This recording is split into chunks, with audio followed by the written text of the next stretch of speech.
afternoon, good evening, and good morning to all those who are watching. Thank you for joining us for a third part podcast of the Windsor Essex Anti-Hate Youth Collective podcast. Today, we're going to be talking about the importance of digital footprint in the midst of the rise of cancel culture. Before we get started into this episode, this is just a reminder that if you haven't done so already, give us a quick follow on Instagram. Our Instagram handle can be found at We Anti-Hate Youth Collective, and click the link in our bio to sign up to receive emails and invites to our social gatherings and volunteer opportunities. Today, I'm joined with Yasmin. Yasmin, what are you currently up to? Give us a quick introduction of yourself. Hi, my name is Yasmin. I'm a biology and computer science grad at the University of Windsor. I'm also with the Windsor Essex Anti-Hate Youth Collective as an executive member. Currently, I'm working as a research assistant. I'm Somali, so I'm originally from Somalia. I've lived in Windsor for roughly, would it be 7 years now? I think it's 7 years, yeah. And I'm looking forward to discussing this with you. Awesome, and thank you so much, Yasmin, for joining me here today. So, of course, as I mentioned before, in this episode, we will be discussing a bit about digital footprint and the importance of leaving a positive track record online in the midst of cancel culture. I think it's really important to highlight, especially for a lot of youth utilizing social media today, and that we recommend students and youth to be obviously aware of your impact when using the internet. A lot of what we've seen online with a lot of popular influencers that we'll be discussing later on in the episode is that pretty much anyone can track your footprint, whether that be from sharing posts, commenting, liking, or participating in any activity on the internet that can be tracked towards your username or your online alias. Pretty much anything that you utilize, even if you think that it's private, whether it be using Instagram's private conversation feature or even texting, you always want to use caution when relaying information on the internet and engaging in that kind of information.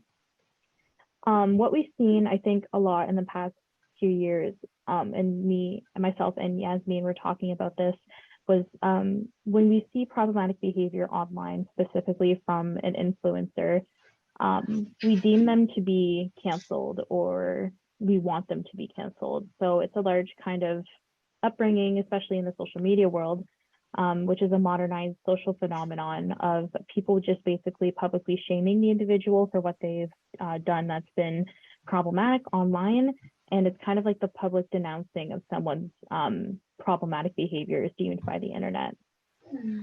There's been an increase of cancel culture as we put prevalence of social media within our main social communication platforms. And the main purpose of cancel culture, from what we've seen, was to basically hold people accountable. Yeah, I guess 2 points there, Vanessa. Thank you for the great introduction, but 2 points. I do feel like, I don't know, maybe you can like weigh in on this as well, but especially within the past, I guess 10-ish years, people have become like a lot more forthcoming with their personal information online. So for example, I don't know if you've seen like the link trees or cards that people have in their bios, and then it has like their name, their location, their age, their school, their weight, their height, their likes, their dislikes. Like it looks like a missing children's poster. Yeah. Mm-hmm. Right. And like regardless of, people say stupid things, right? But I feel like that's one way in which like it's become so easy to track literally anything back to like a real actual living person instead of like a random handle on a social media platform. Mm-hmm. So that's one thing. I don't know, have you noticed like a similar thing? Maybe it's because people are more familiar with the internet now, and so there's a lot less caution. What do you think? Yeah, so I think it's important. Like, I know that from what I've seen online is that like I think people, like, obviously youth like us, we think that having like an open profile is like, no one thinks like twice to privatize their Instagram for a lot of reasons. Like I have an open Instagram pretty much. And I think that like, I don't think a lot of people notice how much information you can really get from someone's like Instagram profile. So I remember this one time, my friend met someone through the internet and wanted to find out how old they actually were, because we had a suspicion that this person was lying about their age. And through The going through classic like different 40-year-old person talking to children. Yeah, let's go. yeah, no, literally. And it was a matter of like, you could see on the profile that they were posting as, you know, someone who's quote unquote older, or saying they didn't have an Instagram, but in actuality going to their followers, looking at their likes, looking at who commented on all of their posts, they were a lot like obviously not their age. So looking at who they followed, who they interacted with, not even necessarily like stuff they've put out themselves, but the things they've interacted with has given the memo that this person was lying about their age. Like someone may think that, oh, I could pass off as such and such age or whatever it might be, but a lot of the times you can tell by the stuff that they're interacting with. So not even just like who you're following too, if you could see someone's likes or someone who's even commenting on your post, if you see 5 people that are commenting that are 50 plus, more time, 9 times out of 10, I don't think a 25-year-old is going to be talking to people who are 50 plus. So I think that a lot of people don't understand that like who you follow, what information, regardless of if you think it's important or not, is a piece of information to give about you to someone else. Yeah, definitely. Yeah, and I mean, like, especially now that there are less and less, I guess, I don't know, I guess we're kind of like, I'm assuming this episode is very focused towards like young people. So because there are less and less like young people friendly platforms, does that make sense? Basically, like everybody's on the same Twitter. Essentially, everybody's on Beyonce's Twitter, right? Everybody's on the same social media platform, regardless of whether you're like 50 or 25 or 30 or 12, right?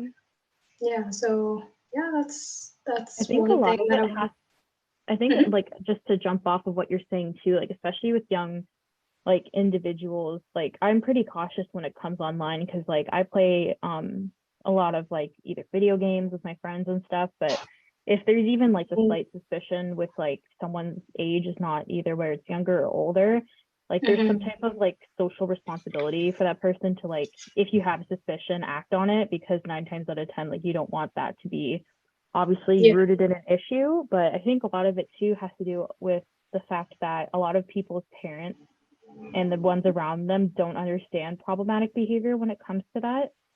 Like a lot of parents that I've seen that have been like astonished over the fact of like what your child posts, or what discords they're a part of, as an example, what Discord groups they're a part of. I think there's like overall a lack of understanding and disconnect between the youth, the younger generation with their parents, because to the parents it's just like, oh, you're always on that phone, Yeah, like, exactly. not really like a moderation being looked over in terms of what they're doing online. And I think that's dangerous for someone who's 12 who might be lying about their age, like they say they're 18, for an example. Oh yeah, definitely. Like that's although they might not see, obviously they're 12 years old, they don't understand what's happening.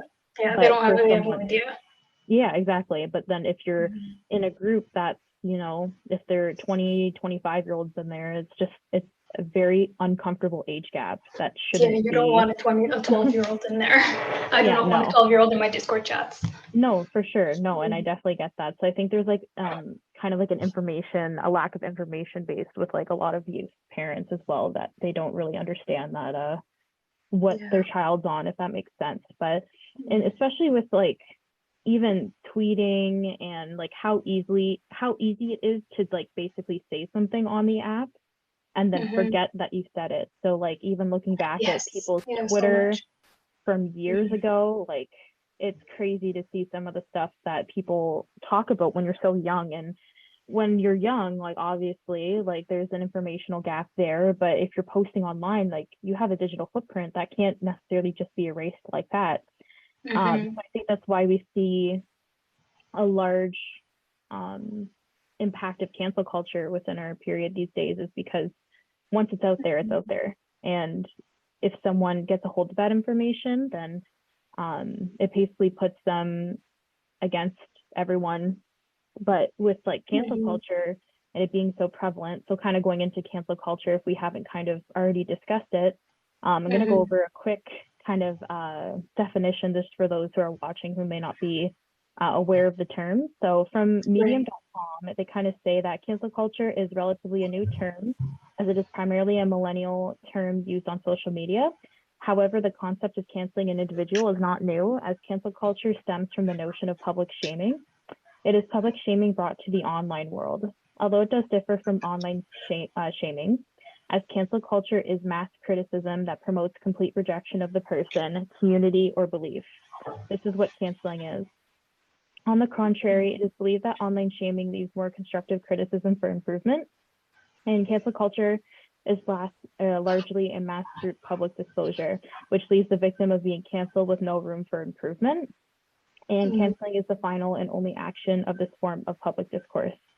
So I don't know if you had any comments or kind of opinions on the whole term of canceling, because for me, personally speaking, I used to be, at least when I was younger, when I used to call myself, I wouldn't say an activism when I was younger, I was more of a slacktivist. But when I would post online, like, yeah, cancel that person, blah, blah, blah. But yes, and hashtag someone is canceled party. I remember there was a time when that used to be a thing. Yeah. And I think a lot of people, like, it's just easy for people to hop on a train when it's like I said, people, you can literally pick up a phone, tweet it out, and then everyone's like, oh, cool, like, they're denouncing them. Like, you know what I mean? Like, it's easier to stand out against that than to be quiet on that, or more perceptive towards slacktivism these days. But I don't know if you wanted to add anything to that kind of the comments that we've made. Yeah, so a couple points.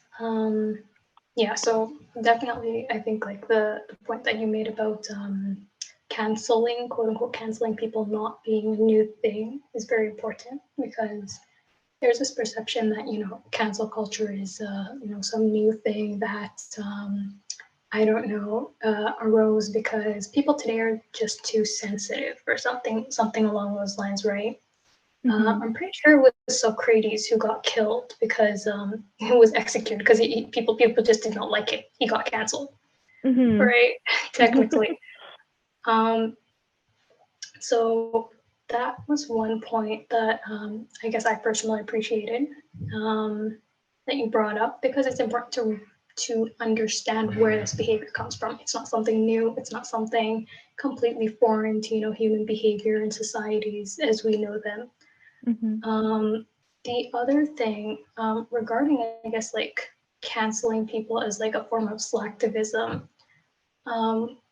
especially recently, you know, with media just being very, very accessible, and, you know, young people having quite literally everything that's happening in the world at their fingertips. So, you know, I know that I can open my phone in the morning and read about a ship full of immigrants that sank, and, you know, there was obviously there was a capacity to help them, and people just didn't help them.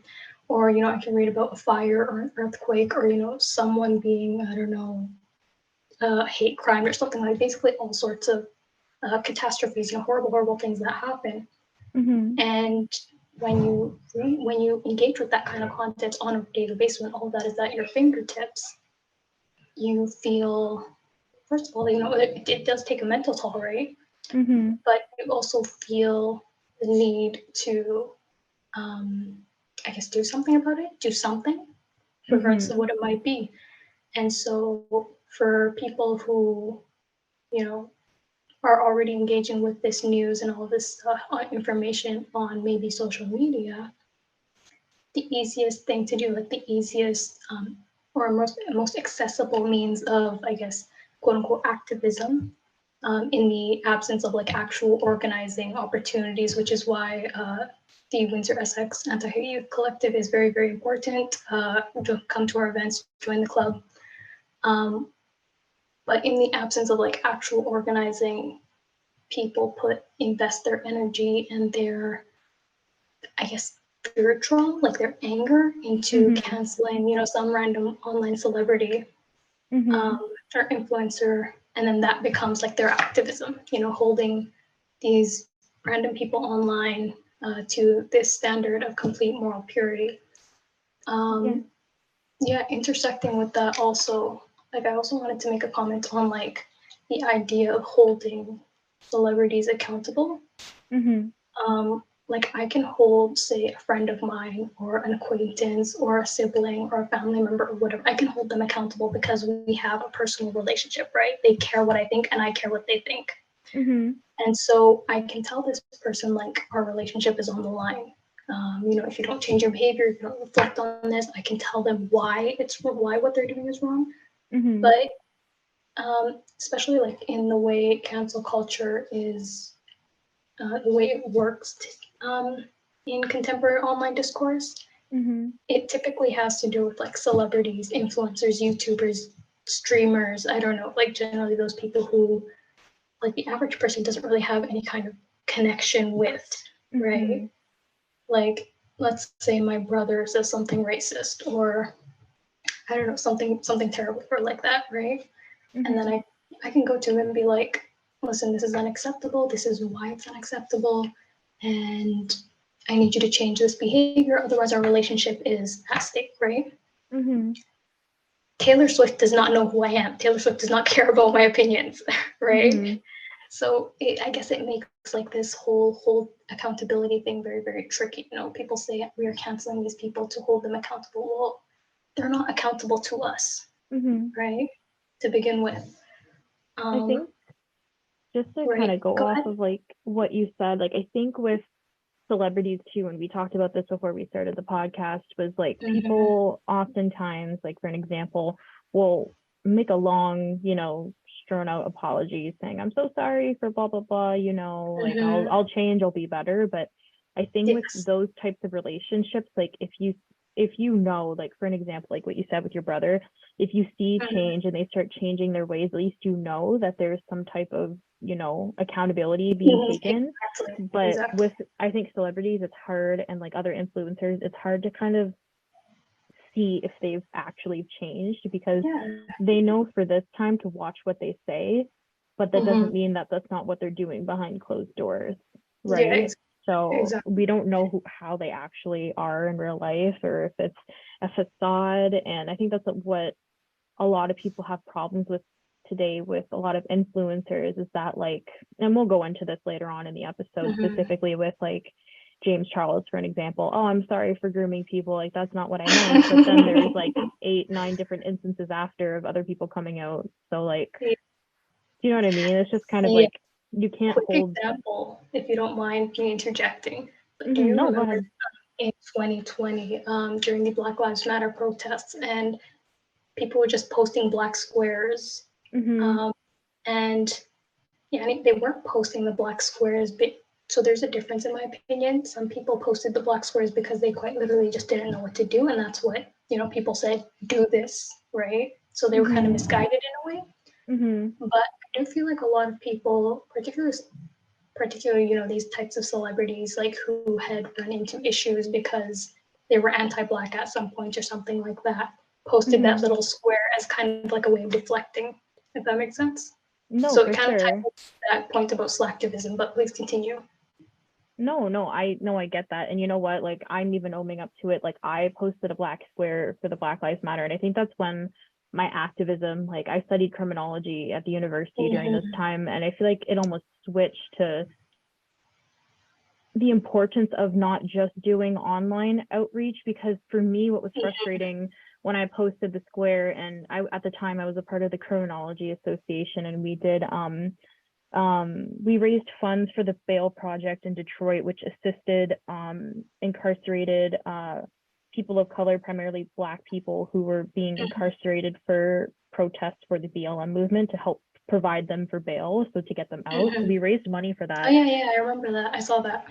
Yeah, and it was astonishing to me the amount of black squares that I've seen, and then the lack of engagement from me reaching out to people who I thought would care about the project. Like, I'm not asking for you to, donate your first paycheck towards it, right? And I understand times are tough during COVID. I'm not asking for money, but even just sharing it, yeah, exactly. Or telling your friends, like the amount of, I think, people that unfollowed me when I shared it, I was like, this is absurd. Like, and you can almost see that that's the difference between like slacktivism, like, and the difference between actually caring about the cause and understanding why it's important to raise funds for that.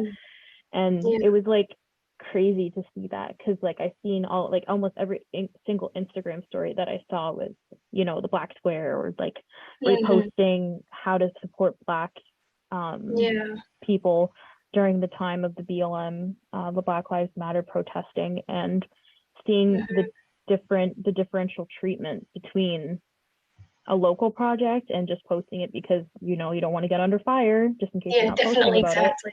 Tying it back into the cancel culture. Basically, people are afraid of being canceled, and so you have like these very bare minimum, I guess, like not basically selectivism. But like even then, you know, I just to clarify, I don't want to make it seem as if like I am denigrating, I guess, those Black squares, because I do know a lot of people were specifically being told post this Black square in solidarity, right? So a lot of people literally just posted it because, you know, they figured I don't know what to do at the moment, but for now, you know, since someone's telling me explicitly to do it, then I might as well.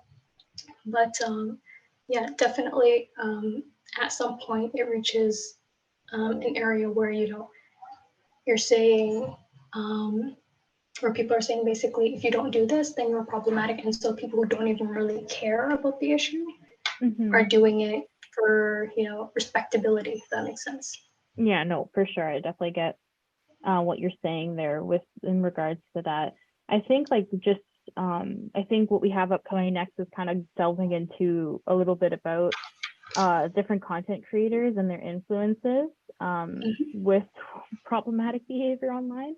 Let's go. This is going to be great because this is what my COVID life was like, just delving into I cannot fucking wait. I'm sorry. I cannot wait. You are good. Yeah, no, I can't wait either. I have very like strong opinions with like, I think this is where like when we get into the end of like the episode talking about like lack of responsibility and just saying sorry because like you got caught and you're getting like you're getting a lack of brand deals, that kind of stuff. But exactly, the first person I kind of wanted to talk about first was Jeffree Star. For those people who are watching who may not know about Jeffree Star, and then I'm gonna actually end the podcast after Jeffree Star and then restart it up with Zoom because we are recording on Zoom. You could probably tell through our microphones, but just so we have enough time to record everything, I will stop it after Jeffree Star, and then we'll continue after Jeffree Star. But for the viewers watching, you won't notice any difference, but for Yasmin and I, you will notice a difference. Sounds good. Thanks for the heads up. Yeah, no worries. So Jeffree Star is one of the, I'm not going to say OG YouTubers, but he had his fame through creating beauty tutorials online. And for those, a lot of people don't know, but he was also a MySpace musician before he got into YouTube. So he played at Warped Tour in 2009. Yeah, it's something that a lot of people don't know. He was quoted in this article as an underground alternative queer pop star who broke the strict early aughts of gender binary. So I guess you can say that his representation was very impactful within that community.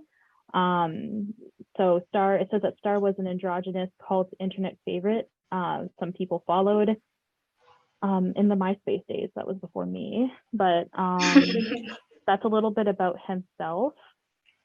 He grew up in Orange County, which is California, and LA, in a conservative place. And then he used to use MySpace to write pieces about self-image, confidence, and beauty. He became very quickly a very popular individual on the website. But unfortunately, a lot of people thought he was, pardon my language, an asshole. That's what it says on this website here. A lot of the time, Star would leave nasty comments about his appearance, calling him a monster and a freak, etc. And then he moved and utilized the platform to promote his music. And this is unfortunately when people start to notice there was problematic instances happening with Jeffree Star. So the first thing that it has here in 2008, he had a sexual assault allegations with a person named Gage Arthur, and he had aspirations of being internet famous, so he decided to do what all internet celebs do. He moved to LA. Star, who is currently 22 years old at the time, stated that he sexually pursued the 17-year-old Arthur, and Gage Arthur accused Starr of drugging him, performing non-consensual oral sex, and tasing him in 2009. So that was one thing that what happened with Starr, which is really ironic with what's going to be brought up with James Charles, but we'll talk about that later in the episode. And I don't mean ironic in a good way. I mean that in a kind of a bad way with Jeffree Star calling out. Thanks for clarifying. I don't mean that in a good way. I mean that in a calling the kettle black kind of way. Starr left the music industry after mishandling his label and then escaped MySpace. And then also just going quickly over Kat Von D is also very problematic, was very close to Jeffree Star. They had a falling out. But Kat Von D has been associated to Nazis and anti-Semitism for years. And there has been proof of her previous boyfriend wearing a Nazi hat and giving a Hitler salute in 2010. But they claimed that he wasn't a neo-Nazi, but they enjoyed collecting and wearing memorabilia. And then she also released a lipstick called Selection, which was a word that refers to the practice of Nazis used to select people to execute in death camps during the Holocaust. So they were very close. So people weren't exactly happy that he was supporting that type of behavior by being friends with that individual. Of course, they had a falling out. Kat Von D got very angry because they claimed that Starr introduced Jeffree Star into the manufacturing business of makeup and all that kind of stuff. So just basically not giving credit where credit is due. And then he started up his YouTube channel after everything that happened to help promote his makeup line. And he announced a collaboration with Nikki Tutorials, Manny MUA, Laura Lee, Gabriel Zamora, Nikita Dragon, some very important YouTube internet names for the drama that we will discuss later on. And a lot of the things that ensued will be talked about later. So Jeffree Star has been accused of being particularly racist. A piece of garbage? Yes, in the way that he handled things. I will not repeat some of the stuff obviously that he said, but he's simply problematic in himself. He's close friends with Shane Dawson, and in the month of August we'll be going over, I have an Instagram post that's going out on our website about problematic individuals, and one of them is Shane Dawson, about what he's done and what's problematic about him. But he's also been associated with Shane Dawson, so a lot of the people that he's decided to have in his friend group have been awful people. I don't know if you want to add anything but about Jeffree Star, but yes. So I didn't know that he did music at all. So I learned one thing, first of all. The second thing that I learned is that Kat Von D is a person. Because I saw like the makeup stuff. They have a brand, right? Yes, that's her. Okay. Well, that was her old makeup line, but they've since quote unquote cut ties with Kat Von D like about a year or two ago. So apparently none of the profits go to her because people were upset because she's problematic too. She's anti-vax and that kind of stuff. So people weren't excited. Not to mention being a Nazi. Yeah, and Nazi as well. That's not very cool. Or supporting Nazi idealistics. But so you're right about the makeup line, but yeah. Okay, so it's like Kat Von D, but without Kat Von D now. Yeah, I don't know why it's still Kat Von D, but I wonder how. Yeah, I don't know if anybody's a lawyer. How would that work? But yeah, I personally, Jeffree Star is one of those like internet celebrities that I was kind of heard of, and then like the discourse around him was just like he's problematic, if that makes sense. But I never really looked into it. But that is incredibly messed up. Like this guy's like he's straight up a criminal, isn't he? Like that like I feel like I see some crimes in here. Yeah, he's done. There's a whole list. We could probably do a whole episode on his controversies. There's a video compilation of him using racial slurs. Oh my God. I remember watching this video on Twitter. It was him walking down like a bar alley, and he was using the N-word to a bunch of women who was walking of course. down. He did a skit where he made jokes about using battery acid to lighten a Black woman's skin tone. Oh my God. He's been racist. I don't know if you know who Jackie, I don't know how to pronounce her last name. I think it's Iana or Aina Jackie on Aina? YouTube. Yes, Yeah, I know her. I know her. also has been extremely racist towards her. Extremely Okay. racist. Okay. Very messed up person overall. Yeah, it's whack because I remember seeing like I've seen his face. I know his face generally, but I've seen it like in one thing. You know that one like I guess it's like it's kind of a meme now, basically like a reaction picture now, but it's like a YouTube video screenshot of like him with a tissue like dabbing at his eyes, and the title is something like I don't remember what the title is, but it's like some apology video, I guess. Yeah, it's his apology video for things that he's done in the past, and I think he posted another one after Dramageddon, but that's Okay. other things. Yeah, I've seen like that one thing of him, but it's interesting how, and we mentioned this before. I'm assuming what possibly triggered this. I don't know. You can tell me if I'm wrong. Is he most likely saw some issues in the business that he was receiving? Like, did he? I don't know. Maybe like if he has like a makeup line or something like that. I think there were probably like some issues, or maybe with his viewership or something like that. With his apology video. With the apology video, yeah. What triggered it? I don't remember. I don't think I've watched it just because like, I mean, it's not that I don't really like, I mean, if I ever want to find out information about an influencer that like I don't want to give them a view, I usually try to look up stuff. But like he's released so many apology things, but he just continues to make extremely poor life decisions. That's a lot of his like 2007 songs has made insensitive lyrics and has featured the N-word. And there's just a list of like up until 2018 until he walked off the face of the earth and hasn't really made a large comeback since all this stuff has happened. Well, Dramageddon was around 2020, so I'd say 2020 around that. But what there's a lot Dramageddon that you keep repeating?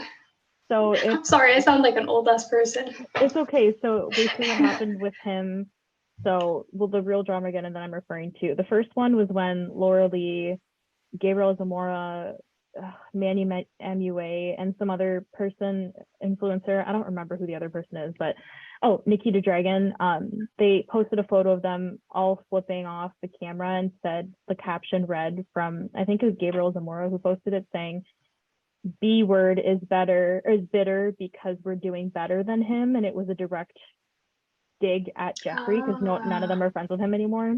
And then people started bringing up all of those people in the photos problematic past, like Laura Lee was extremely racist, and it basically people calling the kettle black without like they're saying we're better than him because he's being called out as a racist, but we're good. And then everyone's like, LOL, sit down, you've been racist too. Is this you? Yeah, exactly. And then the 2.0, so there's 3 versions of it. So Dramageddon 2.0 was one, and viewers correct me if I'm wrong. I've tried to do as much research, but sometimes it's a little bit of a doozy. But no, you're doing fantastic.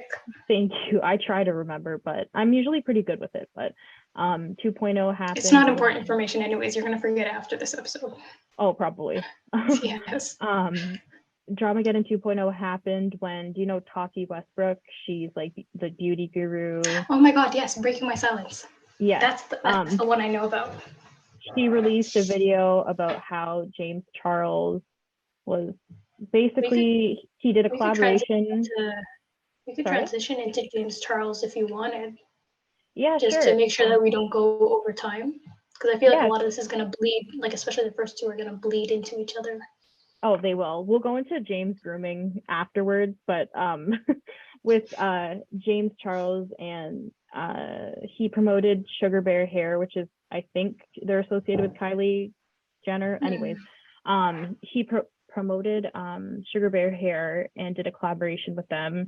And Tati Westbrook basically got angry at that because Tati seen herself as like a mentor to James Charles, and she had her own makeup brand called Halo Beauty. and she basically made in a video about him saying that he's a fake friend and that he told her that he would never promote supplements to his audience because they're so young and all this other stuff. And then she also mentioned that he is a groomer. So she said that he apparently made a very inappropriate comment to a waiter that when they were out for, I think it was Tati's birthday, and it was very sexually charged and it was not appropriate.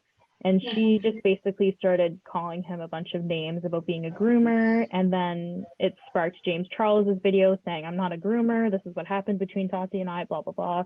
And the reason why Jeffree Star and Shane Dawson are involved in this is because it came out a year later, which is Dramageddon 3.0, that Tati was forced to make that video from Shane Dawson and Jeffree Star to kind of take down James Charles because he was such a household name at the time. So yeah, that's a very summarized version of what happened. So yeah, no, that sounds insane. They're all kind of interconnected though. Yeah, okay. So yeah, I don't really have much to say. He sounds terrible. And maybe he should be canceled. No, I'm just joking. I don't know. Jeffree Star hasn't, to me personally, and we'll get into this later, hasn't shown me enough responsibility for being deserving of his platform back, which I'm kind of glad that he isn't as prevalent as he used to be. Now that we've kind of went over what Jeffree Star has done, what he hasn't done, let's move on to James Charles. So I'm going to pull up a little bit about who James Charles is, what's happened, etc., because there's a lot to unpack here. I kind of went over it with the integration of Jeffree Star, but just kind of to go over here. So his problematic past, and then I'm going to do a little introduction about James Charles because I don't think some reviewers may not know. So this is taken from Vulture.com. So back in 2016, a New York high school student casually shared his senior yearbook photos on Twitter. The images quickly went viral as fans admired his incredible makeup skills and popping highlight. The teenager in the photo was James Charles, YouTube's now mega famous makeup artist and blogger. His early years of internet fame had led him to become the first male CoverGirl model and garnered him an appearance on the Ellen DeGeneres show. Today, keeping that in mind that this article is from 2 years ago, has 25.7 million subscribers on YouTube, 27.3 million Instagram followers, and 36 million followers on TikTok. So a lot of his content is makeup photos. So he'll share videos about his favorite products, how to do makeup looks, etc. And for some of you who may be watching that are a little bit familiar, he is the one individual with his signature catchphrase, "Hey Sisters." So for those people who might be watching, that's where the catchphrase come from. So back in February of 2017 was the beginning of the first taste of backlash for James Charles. He posted some pretty racist tweets about Africa and the Ebola virus. And then he was quick to delete the tweets and issued an apology. And then CoverGirl, which is something I haven't bought CoverGirl since this happened because I don't really necessarily agree with this, but CoverGirl, who worked with James Charles because James Charles was the first male supermodel for CoverGirl. They also spoke out saying that they didn't support James Charles's comments about the Ebola virus in Africa, but then they continued to work with him. So pretty interesting with that. We do not support racism, they say, as they support racism. Yeah, it was just a little they felt the need to post that to make sure that they're like, we're not racist, but buy our new product, Hard Eyes. Exactly, yeah. September 2017, more drama happened. This was kind of irrelevant, but he said that the It movie was awful, and then people were just kind of clowning on him for that. Another instance of sexually inappropriate behavior happened in October 2018 when James Charles commented on a video of Shawn Mendes showing off his juggling skills, asking Shawn Mendes if he can juggle him like that on Instagram Live. And people were not okay with the fact that he said that on the Instagram Live, but Mendes said that it actually made him laugh. So apparently it all was settled. In March 2018, fellow YouTubers Shane Dawson and Rylan Adams, he got under fire from Ariana Grande's fans for saying she was the rudest celebrity he's ever met. Once again, not as relevant towards the topic here, Where is another problematic thing that he said in April 2019 was when he did a video with Jeff Wittick from the Vlog Squad. Well, used to be from the Vlog Squad. The truth about my crush does my makeup. And then Charles said that he is not fully gay because he's been attracted to trans men. And a lot of people called him out for that, for being transphobic and insensitive. And then he apologized again in a tweet. So everyone glossed over that. April 2018 or 2019, this is when Dramageddon first happened with the Sugar Bear hair vitamins with Tati Westbrook, et cetera, et cetera. It was basically the betrayal of 2019 because James Charles even did her makeup for her wedding, which caused that to be called Dramageddon 2.0.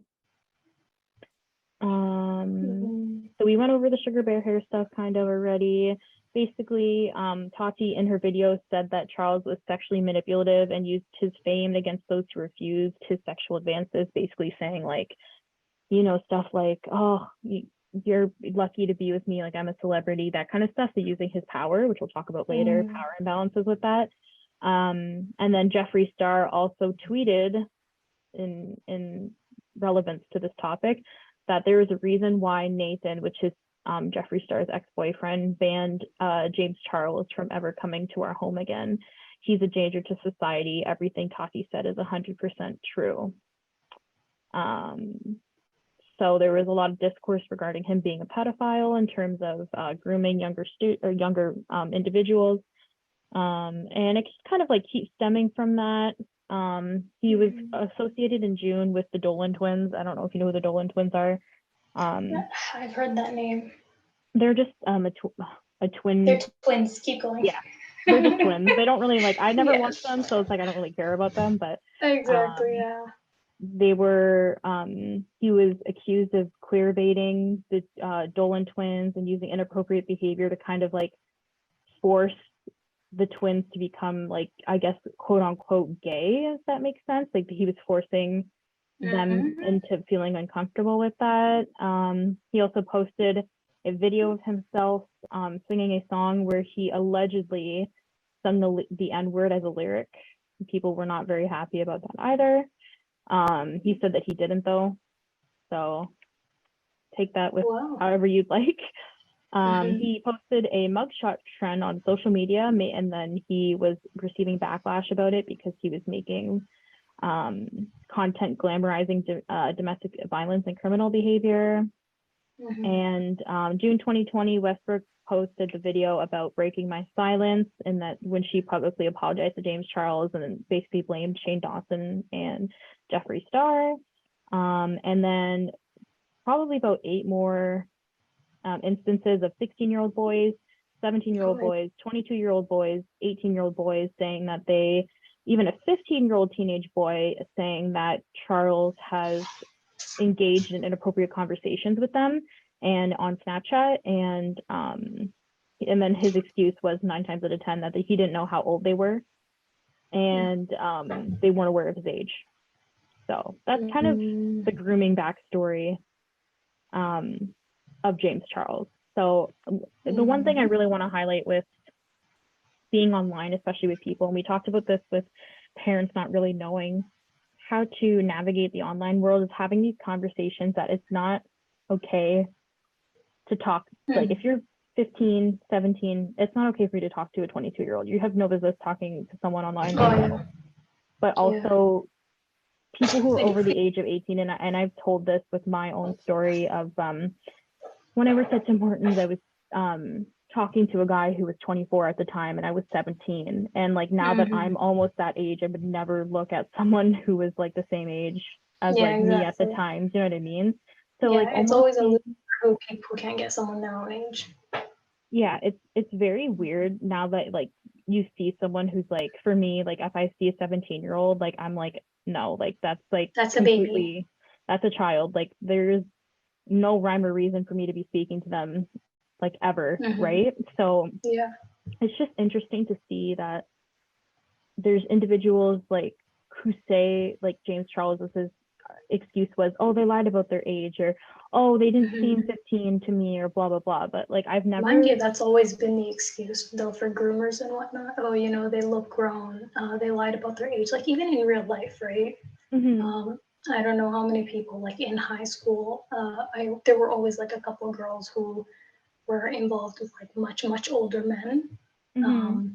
and clearly they were victims, right? They were being preyed on, and um, like the predators in these instances would always be like, oh, they look grown though, you know, they lied about their age. I didn't know, you know. It's like. And I feel like 90% of the time they do actually know. They deliberately seek out these young people Mhm. for a reason, because no matter how grown, quote unquote, grown someone looks, when a kid opens their mouth, generally you can tell that they're a kid.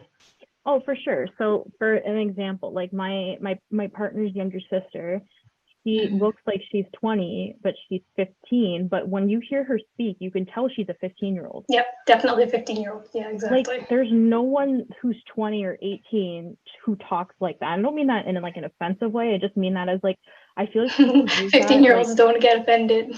yeah, Don't cancel us 15-year-olds. yeah, please don't.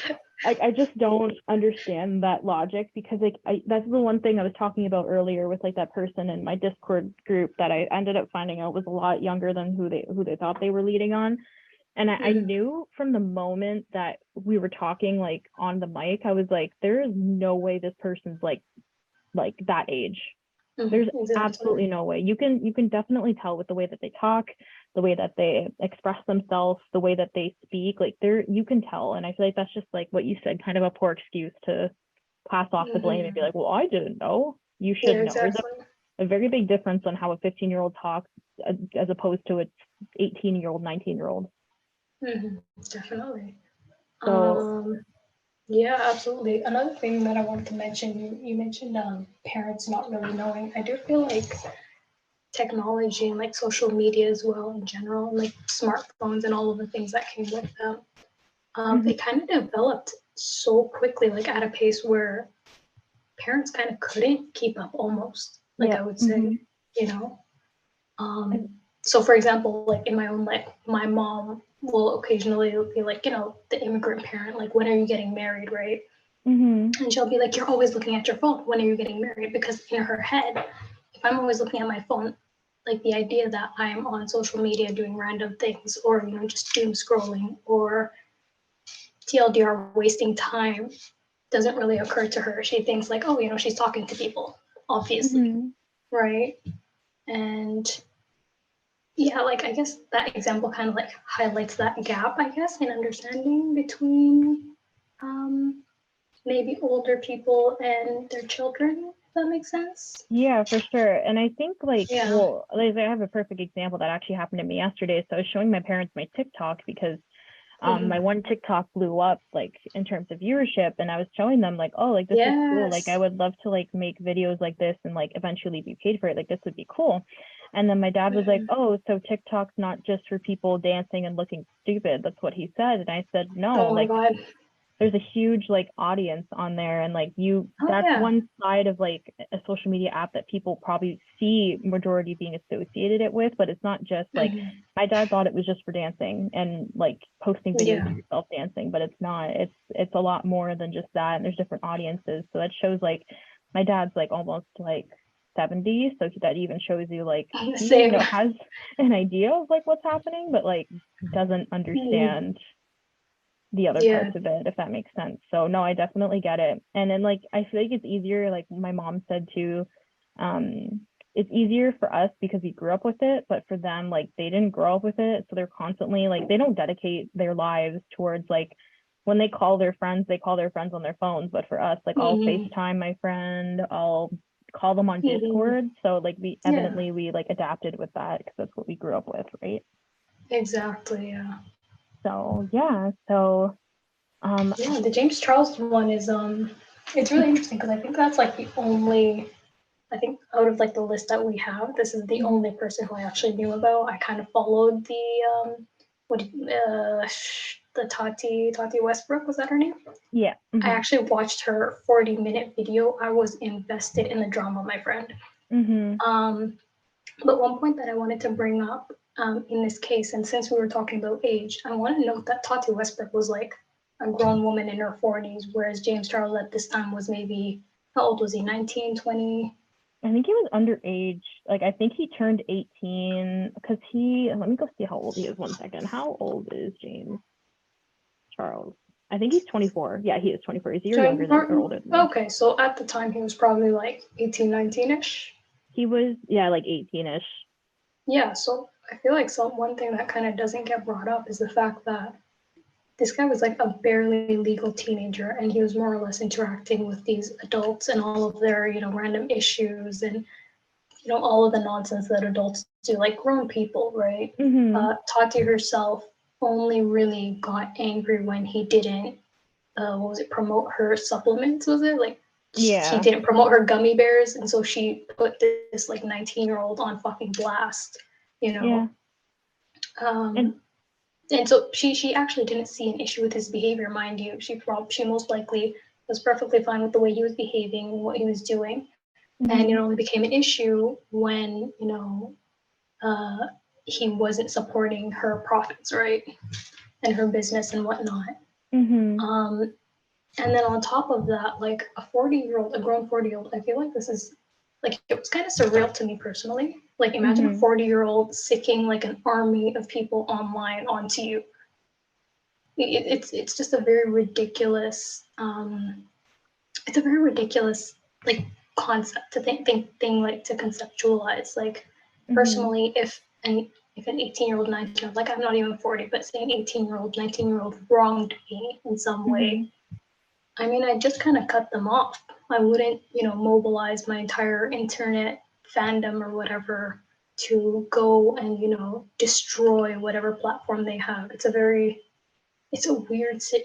weird, I don't want to say dystopian, but I guess, yeah, just weird scenario, weird situation. And it kind of, yeah, like the reason I brought it up was, the age thing that we were talking about. James Charles, how old was he when his first video went? Probably 18. Like, was he 18? He blew up when his senior photos were released. I'm assuming he was anywhere from 17 to 18.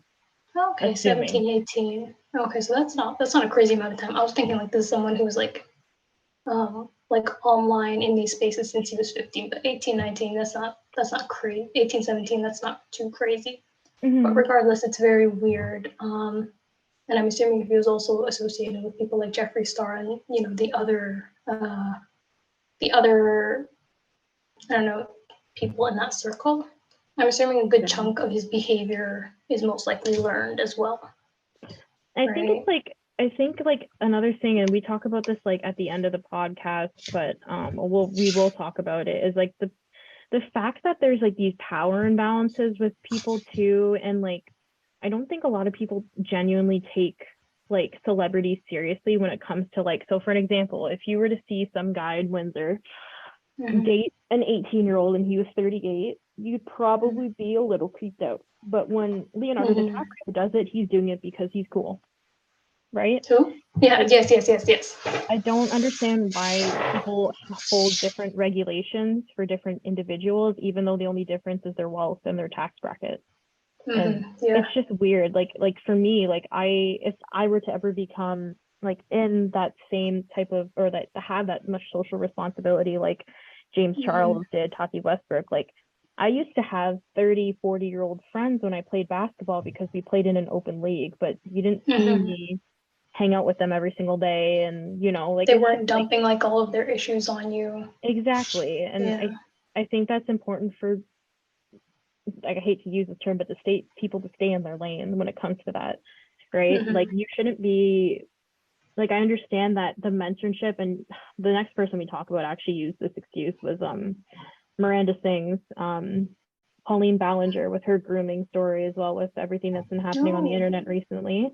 He was saying, oh, I was just trying to be a mentor for some of them. And even her ex-husband was saying that too. But it's like, I understand that you were trying to be a mentor, but has it not ever crossed your mind once that the relationship that you share with these people that are underage is like really beyond that boundary that you establish? Because like it's weird. Like, I understand she always says, I didn't mean any harm, but now I feel like crap. And it's like, well, you should have thought You should feel like crap.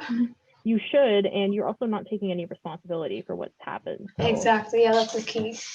It's frustrating because, like, from an outsider's perspective, knowing that now, it's weird to me that they didn't see a problem with being friends with someone who's half their age. So very interesting. Yeah. We'll move on to, I don't know how much time is left in the episode, but I'm thinking we can gloss over a little bit about Colleen Ballinger, Miranda Sings, and then we'll go into kind of like the common themes that we've seen throughout people's cancel culture and the digital footprint that all three of those individuals left. Sounds good. So Miranda Sings or Colleen Ballinger, do you know a lot about Miss Miranda Sings or Colleen Ballinger? I see. When I saw the name, I had no idea who this was. But you said Colleen Ballinger. That's the lady with the ukulele, right? With the the top. Yes, that's all I know about her. Don't sing it too long; she might copyright strike us. But yeah, yes, that's the person. So for those who may not know, Colleen Ballinger has been playing a character called Miranda Sings for the past probably 10, 11 years on YouTube, and has recently been under fire. And this is not the first time these allegations have been brought up. Under fire for accusations against her for alleged very inappropriate behavior with fans who were minors at the time. So to just kind of delve a little bit into it, Colleen's character, Miranda Sings, is, I'm not going to lie, for a very much younger audience, even though she claims on her website that it's for 13 plus, but majority of the people, even when I was around that age, I didn't listen to her because I thought she was annoying, but a lot of her content is made for younger viewers. It's already getting worse. Yes.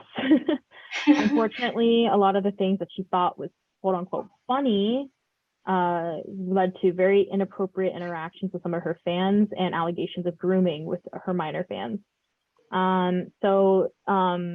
Cody, who goes by she, they pronouns, Cody Rants posted their experience with Colleen and provided screenshots of text messages that supposedly linked Colleen to a group chat that included both minors and adults. So in that group chat, from what I've seen from Adam McIntyre, which is a previous minor fan of Colleen's, and Adam worked for Colleen for basically free child labor back in, I think it was 2017, 2016. He was talking about Adam entered in the chat one day, or someone else in the chat said, "Oh my God, my butt looks so good today." And then Colleen said stuff like, "Pics, I want to see it," like pics or didn't happen or something like that. So just very inappropriate things that you shouldn't probably be saying to a minor. She was also caught complaining about her marriage relationship to minors.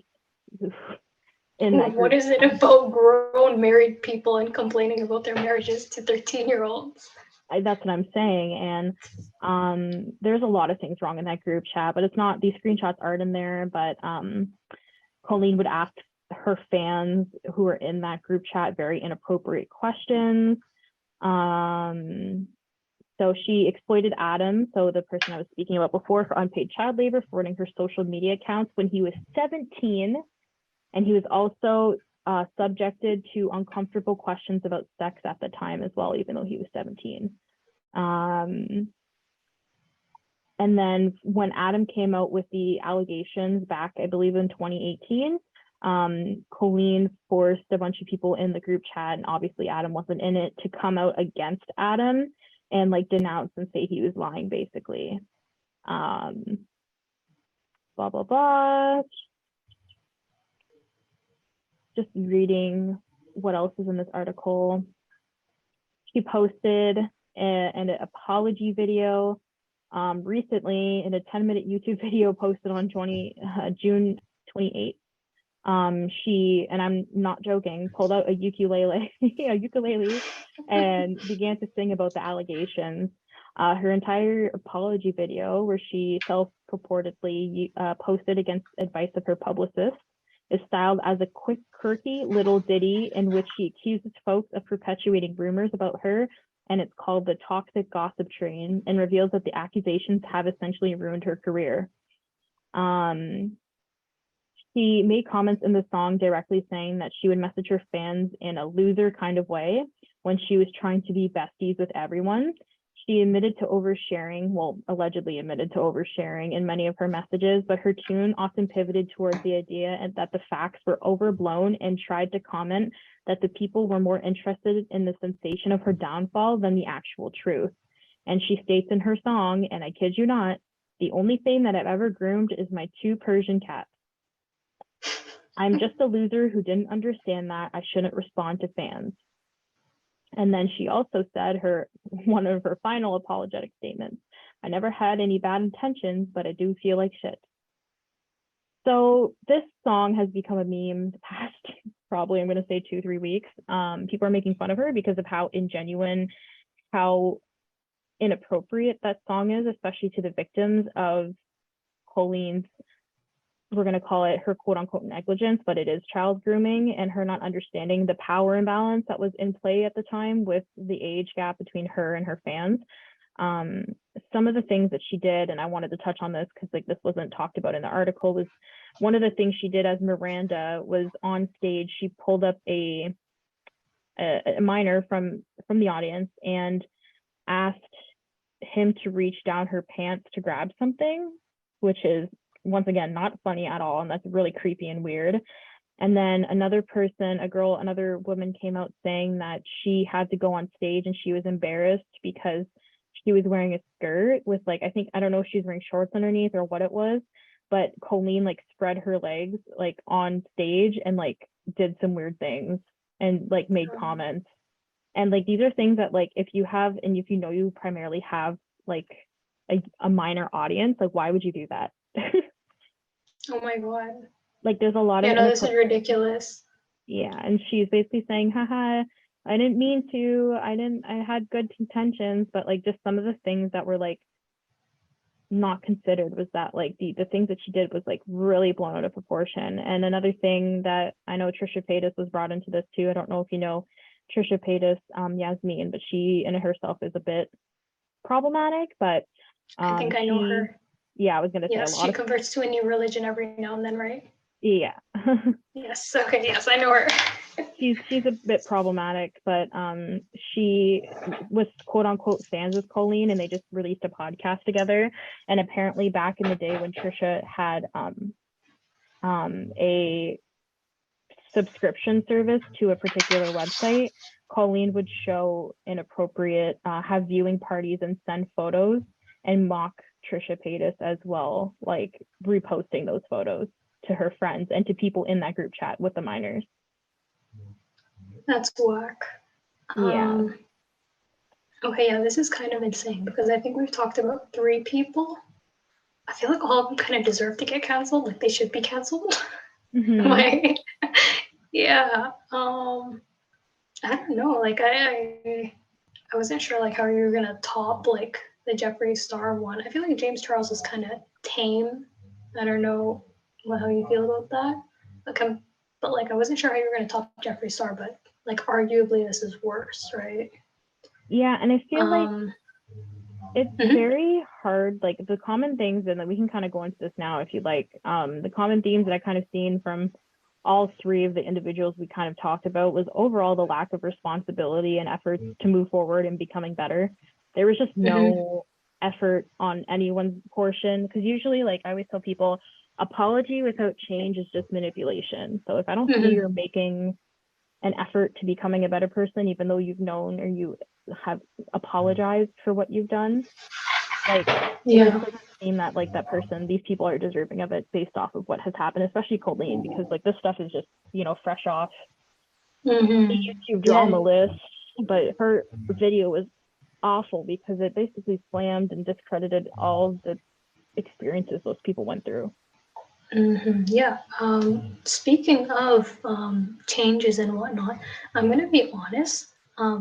My general, I guess, attitude toward cancel culture, like the idea of quote unquote cancel culture existing and, ruining people's careers, is that for me personally, I struggle to come up with a single instance in which being quote unquote canceled actually torpedoed someone's career. Like there maybe I will say like I don't like I wouldn't deny that there are probably some I guess fringe instances where someone did lose their career because of being canceled, but the vast majority of the time um, it was something else that, you know, like being canceled was only like the straw that broke the camel's back. So this person is probably either some kind of racialized minority or something like that that people already had it out for, and then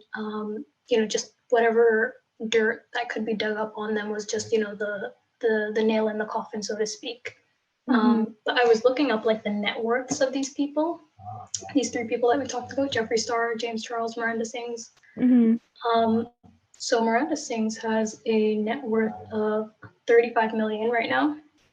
James Charles is at, I forgot what James Charles was at.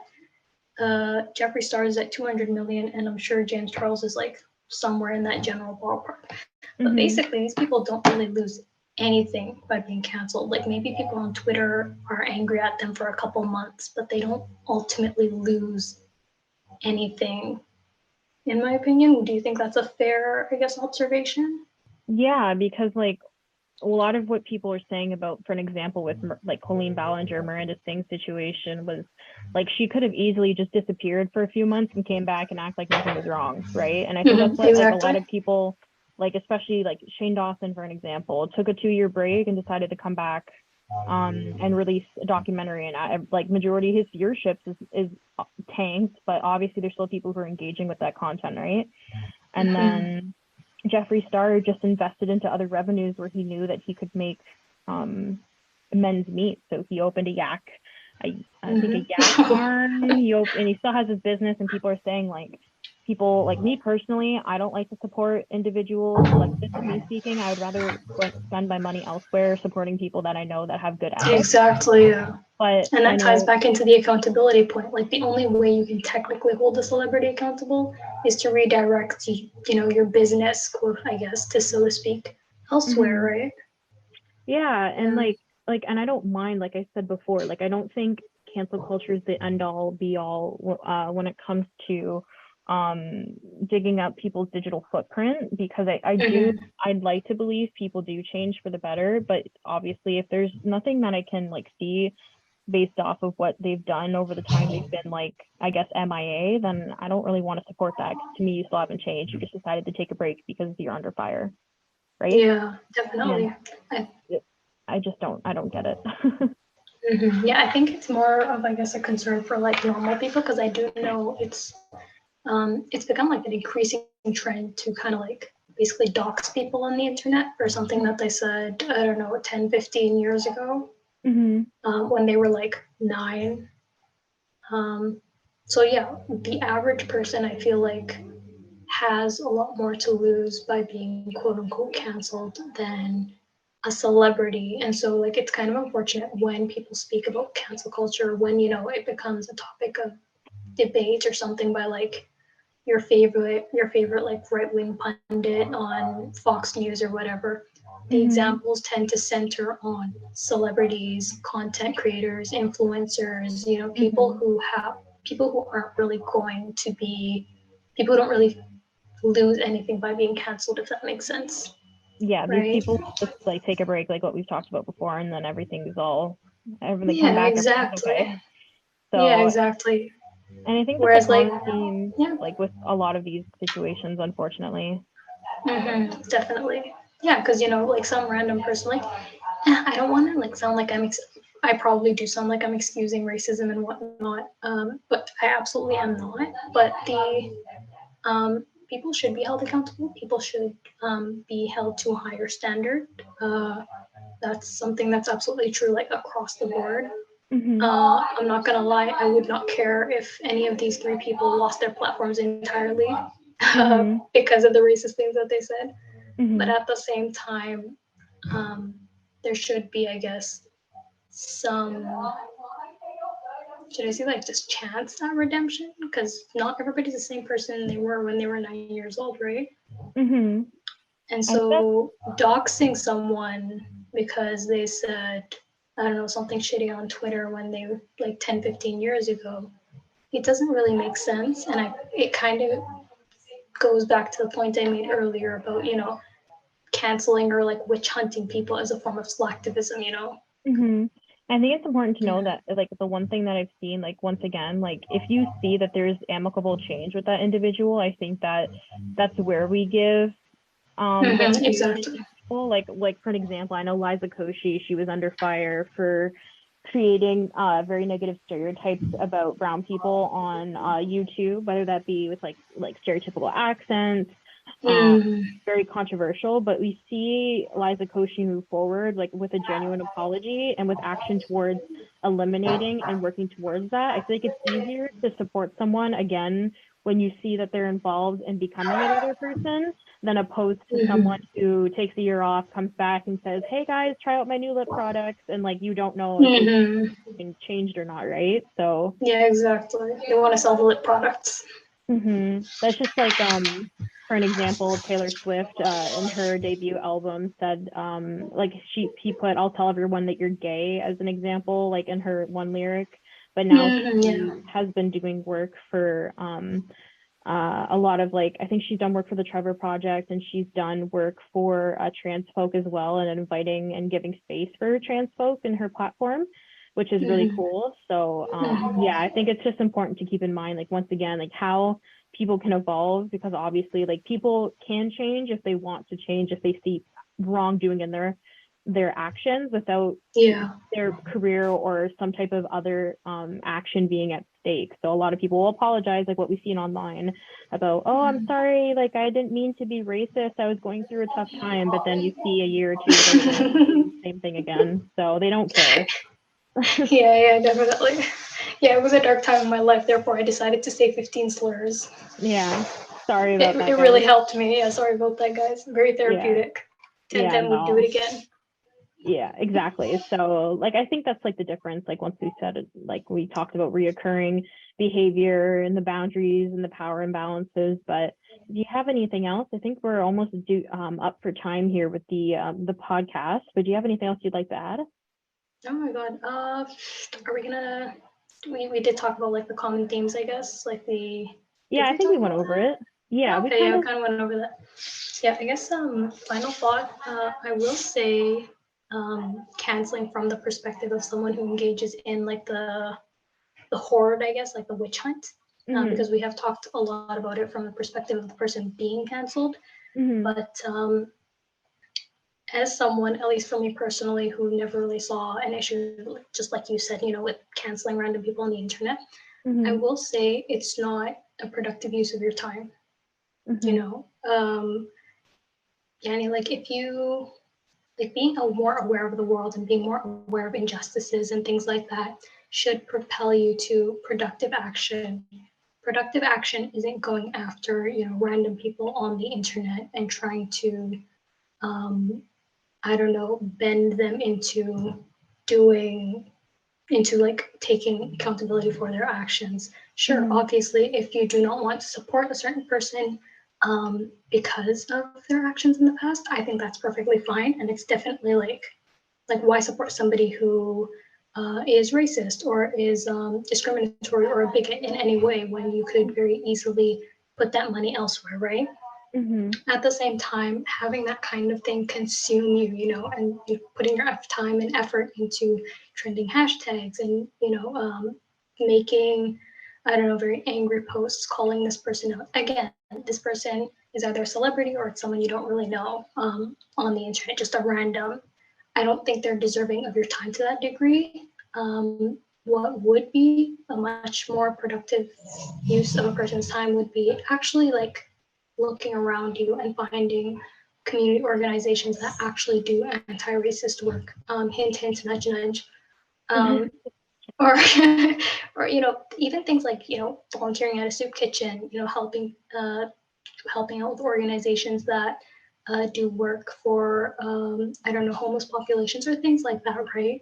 mm-hmm, That's a much more productive and also positive investment of your energy and your time because actually organizing, at least from my experience. My first experience was organizing. I volunteered with a women's shelter in Windsor, and it was fantastic. It, you know, like after every session, I guess, or every event that I volunteered with, I felt like I was doing something positive for the world. Whereas putting your energy into spewing negativity, or I shouldn't say spewing negativity, but basically trying to hold accountable somebody who is not accountable to you, really only leaves you feeling negative and empty and, you know, upset, basically, at least from my experience. Oh, for sure, definitely. So yeah, and I also feel like, at least for me personally, as a minority, a lot of my rage in these kinds of situations was I would see this as an opportunity to kind of strike back. Does that make sense? Or yeah, like basically, you know, stop things, because 20 years ago, it was very normal to say slurs. Like people would say slurs and they wouldn't face any kind of consequences, or they would be sexist and they wouldn't face any kind of consequences. So now, I guess there's like this idea, there's this feeling that, you know, oh, I can actually do something now. I can keep these people from, you know, who used to possibly hurt me from hurting the people. But in reality, you know, it's just a black hole. It's not productive. It leaves you feeling burnt out and anxious and upset. And join the Windsor Essex Anti-Hate Youth Collective. Awesome. Thanks for the promo. So we are running out of time. Yeah, absolutely. So thank you so much. All right, that is it for the podcast for today for our episode about digital footprint and cancel culture. I just want to do a quick shout out to Yasmin. Thank you so much for joining us here today. And Yasmin, any upcoming projects or anything that we can look forward to for you to be participating in for this next couple of months, or? Nothing per se, or at least nothing that I want to mention. But yeah, thank you so much for having me on and for the discussion. It was great. And yeah, I hope people enjoy listening to this and hopefully learn something new. Awesome. And then once again, for everyone who's still listening, make sure to follow us on Instagram at We Anti-Hate Youth Collective. For the month of August, we will be taking a little bit of a break, so we won't be doing any podcasts, but hopefully for the month of September, we're looking for new programming to start back up. So we're looking forward to welcoming you as a fresh set of perspectives in the month of September. But thank you everyone for joining us here today, and we look forward to getting to know you all. And make sure to follow our Instagram at We Anti-Hate Youth Collective. Thanks everyone for watching and have a good day.